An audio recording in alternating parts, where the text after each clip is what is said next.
Hello everyone. Well, this is Ralph Tenaglia from Tenant Controls. It's been a little while since we made a video for you guys, but we've been very busy the last year, coming up with new ideas like this one here. I'll explain what this one will ultimately be doing for you guys. It's the this one happens to be the Enterprise E, and it's sporting one of our second generation fully remote control boards with the 4-button approach, and it looks like this little guy here, and the board is no bigger than that, and it's believe it or not, we were able to fit 8 outputs on this, which doubles the output capacity of its predecessor. We wanted to give you guys a little bit more features. We'll be basing a different, it's actually going to be a new line of controls for the various ships we can fit all the functionality in those outputs that we have available on this particular board. One of the neat things about this board is that it has the transistors that are there. We've actually really put them on steroids. They have the 10 ampere capability. Now, I know you guys for model ships are not going to come close to pulling that much current out of one particular output, but it allows us to design something that we can use for many different applications, not just little starships. We have some OEM customers that we do work for that utilize a little bit more current, but for you guys, that 10 ampere capability allows you to potentially minimize the mistakes. You know, everybody makes an honest mistake. They put an LED at the output of the control, and they forget to put a resistor in series with it, so when you power it up, the LED wants to pull all the current it can out of your power supply before it self-destructs. So it becomes a race between what's going to blow out first, the LED or the transistor drive. Well, we have a 10 ampere capability, so the odds are that on any given wall adapter that you may have, whether it's a 1 ampere or 2 ampere, that the LED will self-destruct first, and the board will be safe. So it's something that we took into account when we were designing this to make it easier for you guys to escape some mistakes, honest mistakes that come about in the process of building up the ships and troubleshooting it, or dry testing before you put it into the ship, which you guys should always do on lighting kits, especially the you know, for the LED sake, because LEDs can fail. They do have a 50,000 hour maximum life cycle, but sometimes what we call in the industry, in the electronics industry, manufacturing, what have you, is infant mortality. So they can work fine for, you know, like 24 hours and then die. So they should be burnt in.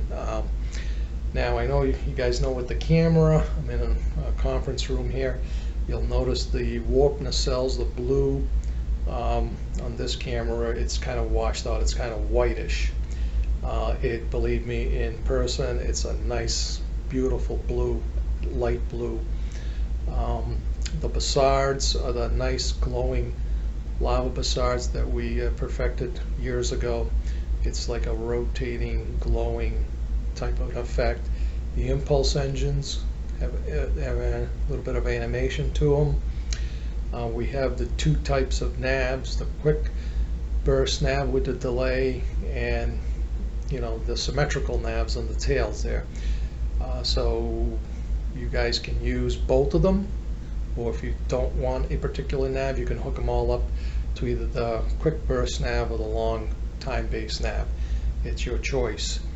The white LED strip on the bottom is mimicking the internal lighting of the ship, and because it's remote control, we can actually turn them on and off the functions from your remote control.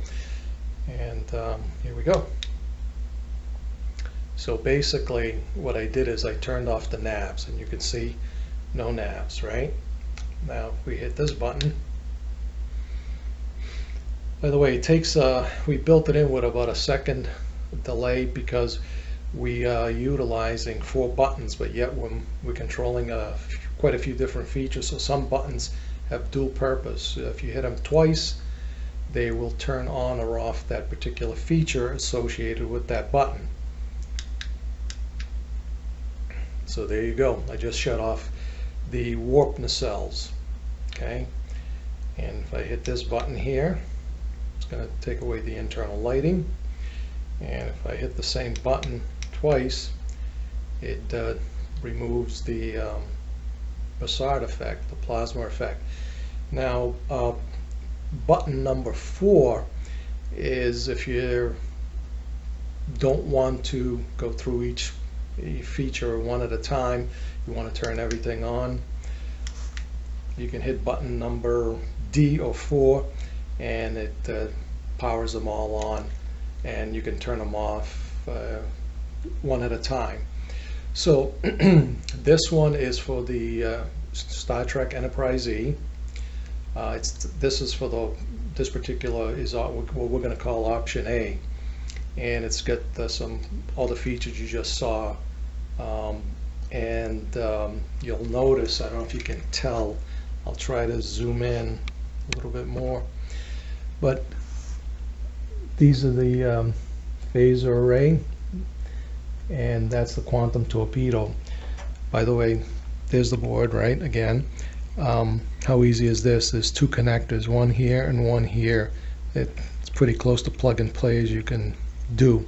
But anyway, we'll have another one of these boards, we'll call it option B, which will do most of the effects you see here, but we'll introduce a second board in there that does the phaser array and the quantum torpedo, and as well as we'll have a warp effect. Now we're going to be using our own sounds that we put into our weapons boards, so it'll be nice and small, and they'll be driving local speakers on this particular model. So we'll show you that later, but this one is a pretty cool board. It's got quite a few features. Again, we're going to be basing a different control line on this architecture, so we can have a lot of different lighting kits that exist now would be remote control.